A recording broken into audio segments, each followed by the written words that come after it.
I want to know which foreigner took a job from who. Because you are here, you are the anchor of the SABC. There is no foreigner who can come here and just take your job and say, from today I'm sitting here. The bosses would have allowed that.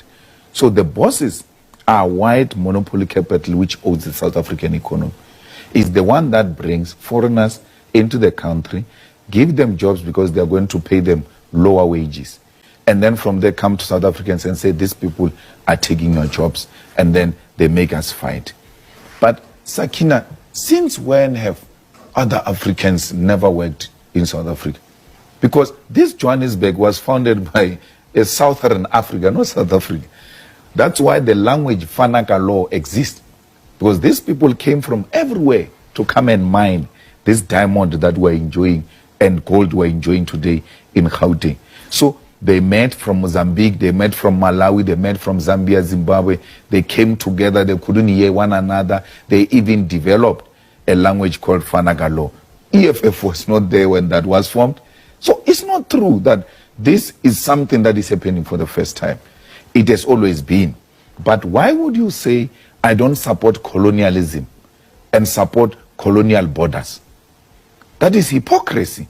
If you don't support apartheid, you don't support colonialism, you cannot support the invasion of everything that came with these people. The borders were imposed on us. We never had borders. And even without borders, we never encroached in each other's territory. We always knew that here is this kingdom, here is that kingdom. So it's unscientific to say when you do away with the borders, there's going to be an influx of foreigners in South Africa. Let's take Limpopo and Gauteng, for instance. Limpopo is much more poor than Gauteng, but the people have never left Limpopo to come to Gauteng. I come from Limpopo, and every time I get an opportunity, I go home. I've got no intention, none whatsoever, to relocate my home into Gauteng.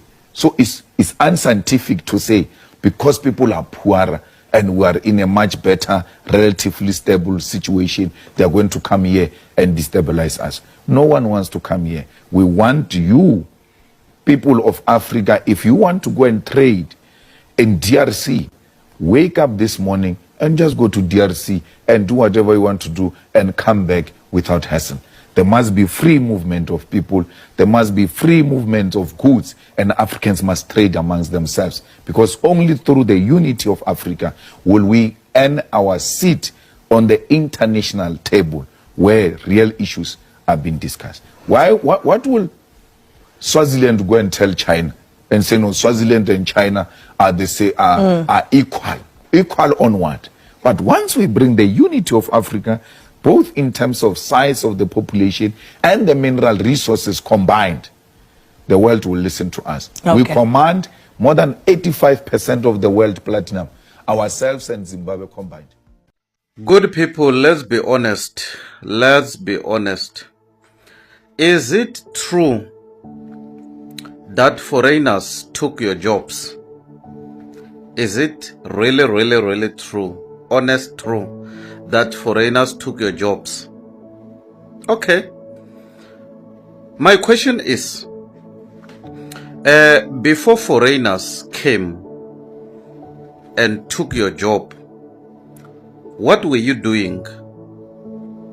When a foreigner came all the way from wherever, Zimbabwe, Congo, Ghana, Namibia, Zimbabwe, and took your job, what were you doing?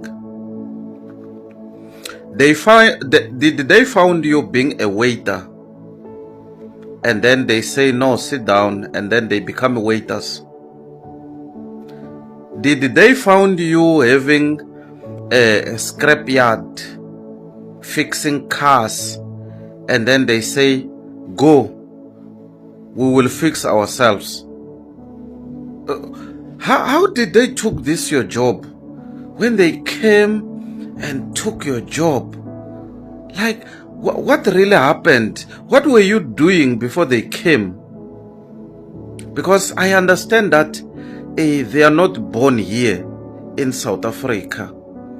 These foreigners, they came there, they took your job. When they come and took your job, were you sleeping when they came and took your job? Now they are working at, let's take ShopRite, and then what were you doing? When they come and they become maids, and took care of kids in someone's house, where were you? Where were you at that time? When they come and work in the farm, what were you doing before they come? That is really what I want to understand. How did they took your job? Were you sleeping?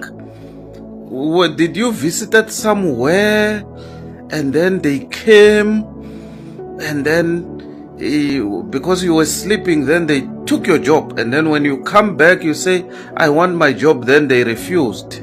How did these things happen? Or is the fact that you don't want the kind of a job that they are doing, or you don't want the salary that they are getting? What is it exactly? Is it a hate or what?